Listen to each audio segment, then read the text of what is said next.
Bom dia, ou boa tarde, ou boa noite, depende do horário que você estiver assistindo, mas eu espero que você esteja assistindo, espero que vocês estejam bem, né, mais uma vez, para essas aulas que estamos tendo, espero que vocês possam estar compreendendo o que nós estamos tentando passar para vocês. Hoje nós temos, neste momento, né, já tivemos aí aula de História, não sei se vocês já assistiram a aula de História, mas o dia de hoje é um dia de História e Ciências.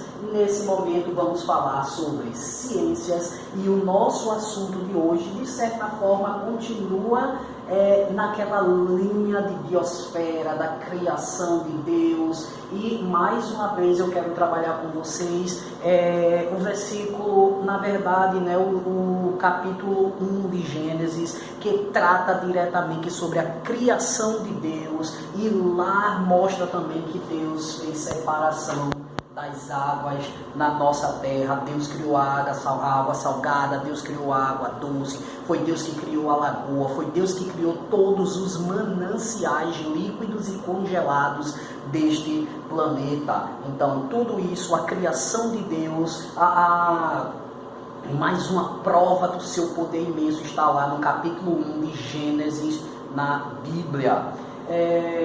Hoje vamos falar diretamente sobre a água, né, a sua formação, os processos que a água enfrenta, mas antes de tudo agradecer ao nosso Deus por termos a possibilidade de termos mais uma aula. Oremos. Maravilhoso Deus, te agradecemos porque tu nos concedes mais uma vez a possibilidade de termos aula. Que o Senhor possa nos orientar em nossas responsabilidades, em nossos compromissos. Que possamos ter a capacidade de fazer tudo o que está sendo pedido. Que possamos, ó Deus, agarrar os nossos deveres e cumprir com cada um deles. Abençoa aqueles que não têm a oportunidade que nós estamos tendo, para que não venham a ser prejudicados. Em nome de teu Filho amado, Jesus Cristo. Amém.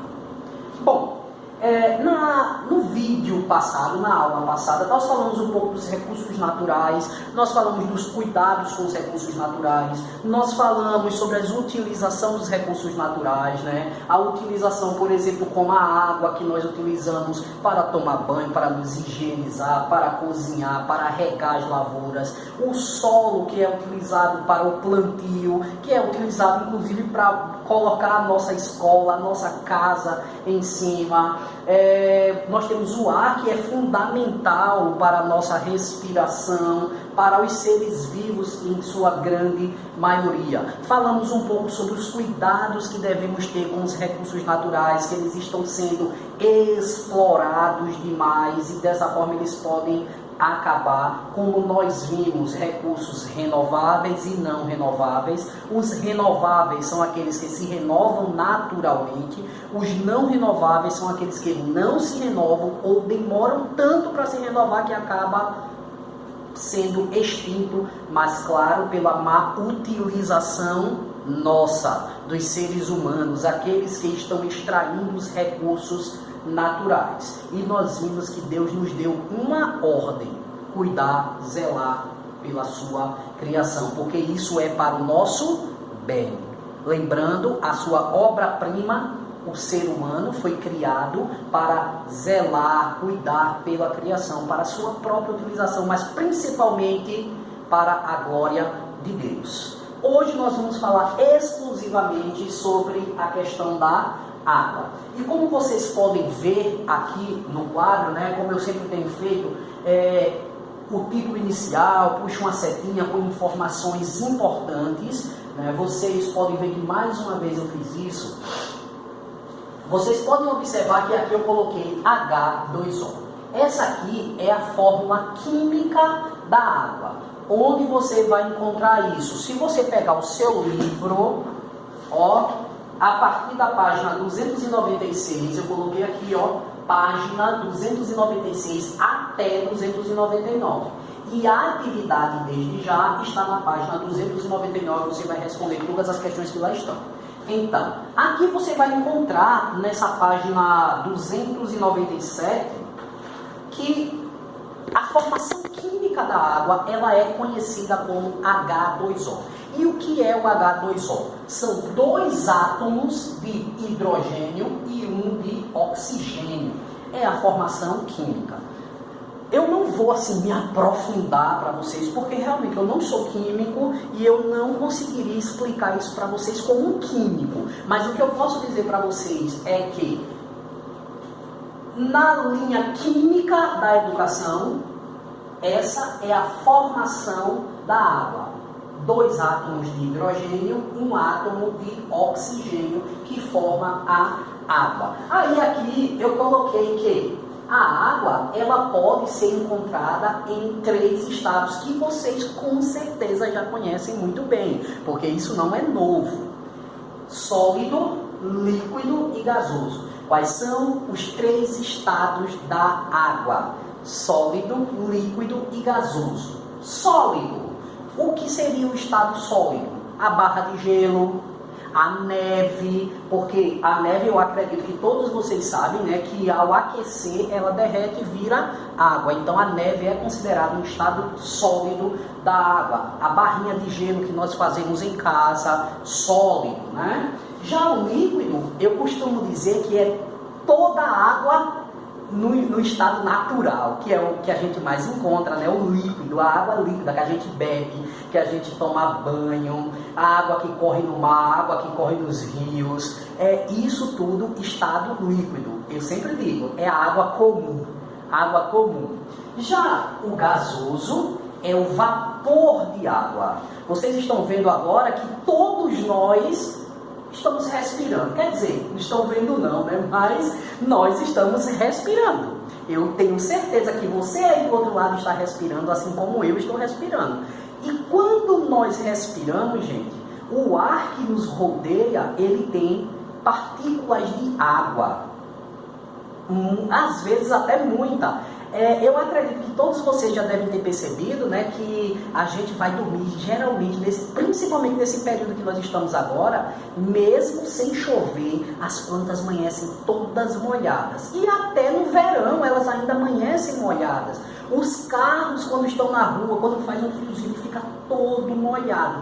E aquele molhado não é à toa, é partícula de água que está no ar. E isso faz com que ele molhe. Nós respiramos, existe uma umidade nesse ar que nos rodeia, que é partícula de água. Quando a água evapora, não significa que ela acabou, não. A gente não está vendo, mas ela está em todo o ambiente que nós estamos, né? Tipo, quando você vê uma panela no fogo, não coloque panela no fogo para ferver sozinho, porque isso pode ser perigoso. Mas acredito que vocês já viram uma panela no fogo com a água fervendo.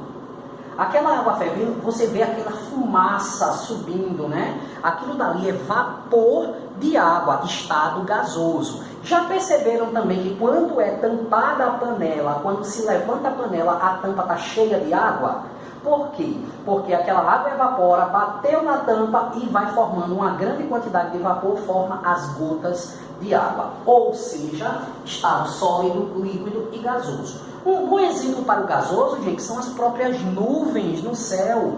As nuvens são formadas pelo vapor de água na nossa atmosfera. Uma grande quantidade de vapor de água formam as nuvens, que volta a água, que, se eu não me engano, será assunto das nossas próximas aulas, né? O ciclo natural das águas, ok? Até aí, os 3 estados que a água pode ser encontrada: sólido, líquido e gasoso. O sólido, barra de gelo, a neve. O líquido é a água comum, rio, mar, a água que tomamos banho, a que bebemos, né? E o gasoso é vapor, ela evapora. A gente às vezes não consegue mais ver, mas ela está na atmosfera. Nesse momento tem vapor de água te rodeando, ok? Então vamos lá dar continuidade, considerando aqui, ó, gente, o seu livro. Essas informações que nós acabamos de falar está na página 297. Passando essa página para 298, nós vamos achar agora outros pontos importantes desse processo que a água pode passar. 1. Vaporização, ebulição. 2. Condensação. 3. solidificação. 4, fusão. Isso é importantíssimo, porque com certeza isso estará em suas futuras avaliações. Os estados da água, a fórmula química da água e o processo que a água pode passar. Vaporização, condensação, solidificação e fusão. Agora vamos ver cada uma delas. Podem observar que eu coloquei umas letrinhas do lado, que é para a gente discutir um pouco. A vaporização nada mais é do que a passagem da água do estado líquido para o gasoso. É a vaporização. O nome já está dizendo vapor. É quando você tem uma água, você coloca aquela água para ferver e aquela água some. Se você deixar uma água fervendo numa panela durante muito tempo, aquela água vai sumir, evaporar. Só que, mais uma vez eu digo, não coloquem água para ferver sozinhos, porque isto é perigoso. No entanto, se você pegar uma bacia, um pouco de água e colocar no solo, esse tempo que nós estamos chuvoso pode demorar mais. Contudo, vai acontecer daquela água evaporar, principalmente nos períodos quentes. Se você deixar um pouquinho de água numa bacia, ela vai evaporar. As próprias poças de água que se formam sobre algum piso de cimento, ela evapora. Não só ela é sugada, como também evapora com a quintura, ou seja, o processo de vaporização. A passagem da água do estado líquido para o gasoso. Professor, e o que seria essa ebulição? Justamente o processo de quando a água está fervendo. Não forma aquelas bolhas. Eu acho que vocês já devem ter visto, mas por favor, se não viram, não coloque água no fogo para ferver. Não faça isso. Mas quando a gente coloca água para ferver, a água quando está fervendo demais, ela fica ebulindo, fazendo aquelas borbulhas, que a gente chama. Eu não sei se é borbulhas ou borbulhas. Eu acho que o nome é borbulhas, viu, gente? Se não for, vocês me corrijam aí depois. Mas enfim, aquela formação de borbulhas faz com que seja chamado de ebulição e ao mesmo tempo a água está sendo passada do líquido para o gasoso, ok? Líquido para o gasoso é vaporização. Passagem da água do estado líquido, do estado natural da água, para vapor, vaporização. O segundo ponto é a condensação. O que seria a condensação? Vamos lá? Enquanto aqui é do líquido para o gasoso, a condensação é do gasoso para o líquido. É o contrário. Sentiram aí a diferença? É o contrário. Claro, se eu passo a água do estado líquido para o gasoso também passa para o líquido. Como assim, professor? A chuva. A chuva. Por quê? A água, a condensação, a vaporização, ela estava líquida, se transformou em vapor. Já a condensação, ela estava gasosa, em vapor de água. A gente nem consegue ver, mas está aqui. Tem vapor de água. E um dos maiores exemplos é quando essa água do estado gasoso passa para o líquido, é a chuva.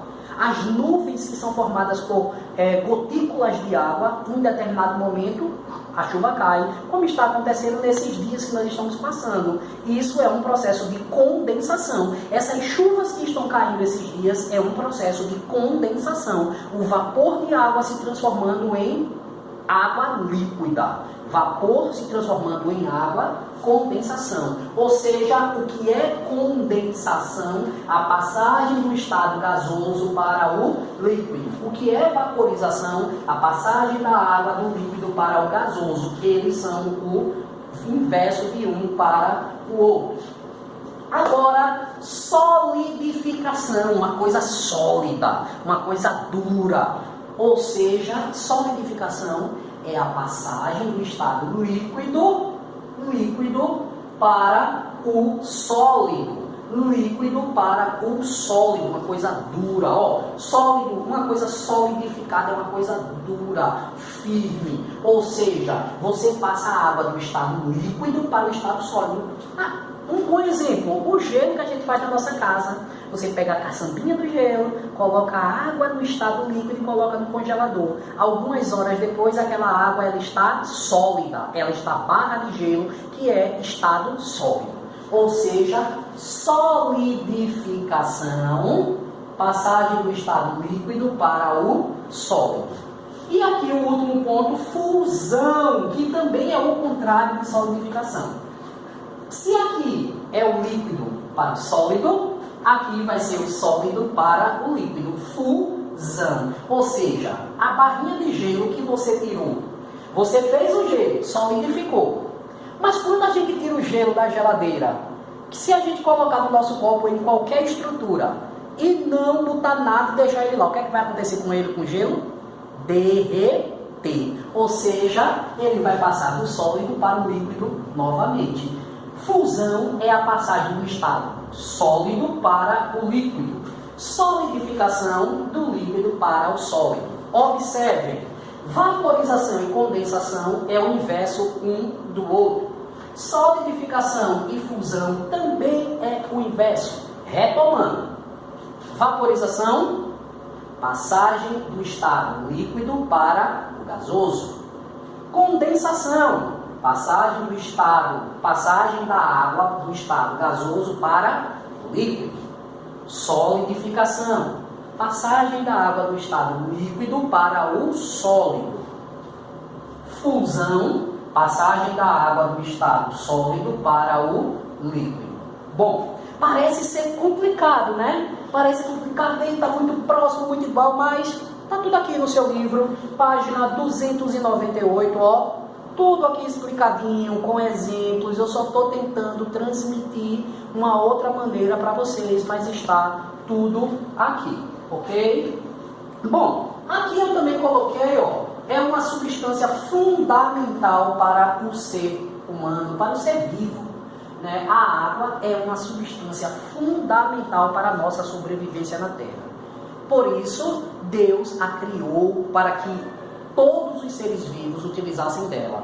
O ser humano, os vegetais, os animais, tudo precisa de água. Tudo. E aqui eu coloquei uma informação para vocês que é apenas para meio de informação realmente, mas também vai servir para que vocês respondam a atividade. No nível do mar, por exemplo, Maceió é uma cidade que está aproximadamente ao nível do mar, né? Apesar da região aqui da nossa escola, a parte alta, como nós costumamos dizer, está aproximadamente 100 metros de altitude acima do nível do mar, né? Mas a gente diz que Maceió é uma cidade que está aí ao nível do mar, porque é ao lado do mar e tudo bem.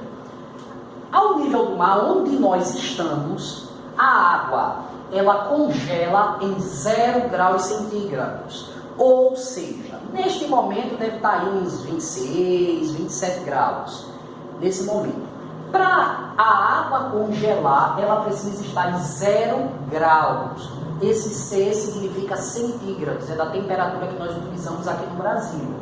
0 graus centígrados, a água vai congelar. Claro que quanto menor for a temperatura, professor, e a temperatura diminui de 0? Diminui. Temperaturas negativas, menos 1, menos 2, menos 3, menos 4, menos 5, é ainda mais gelado. Então, a 0 graus ela já pega, mas se a temperatura baixar ainda mais, ela vai ficar ainda mais sólida. Já para evaporar, por exemplo, a água do mar, né, ela evapora a 100 graus centígrados. Professor, e a água do mar chega a 100 graus centígrados? Não dessa forma como uma panela, claro, né? Mas é muito importante vocês saberem que a água do oceano, dos rios, ela também evapora com a temperatura do sol diariamente. Esse período de inverno um pouco menos, mas no período de verão ela evapora sim. Mas aqui numa panela, a água ela vai ferver de verdade, ela vai evaporar, começar a sair aquelas fumaças a 100 graus centígrados. Isso ao nível do mar. E por que eu estou falando ao nível do mar? Porque dependendo de outras localizações, dependendo da altitude, das temperaturas que alcancem nessas altitudes, a água pode pedrar um pouco antes de 0 grau ou mais de 0 graus. A água pode evaporar numa temperatura até menor, dependendo de alguns detalhes. Como, por exemplo, num deserto, a água ela evapora antes dos 100 graus centígrados. Por quê? Porque naturalmente o tempo lá já é quente e faz com que a água consiga temperaturas ainda maiores antes dessa temperatura, ok? Mas o que interessa para nós nesse momento é a questão do nível do mar, ok? A água, sólido, líquido e gasoso, é como nós podemos encontrar, e o processo que ela passa: vaporização, condensação, solidificação, fusão. Substância fundamental para a nossa vida. Espero que vocês possam ter compreendido. Se não compreenderam, volta ao vídeo, escuta novamente e assim respondam a atividade da página 299. Primeiro, segundo, terceiro, quarto, quinto e sexto. Professor, onde estão essas respostas? Nas páginas estudadas de hoje, da 296 a 299. Grande abraço para vocês e até a próxima aula.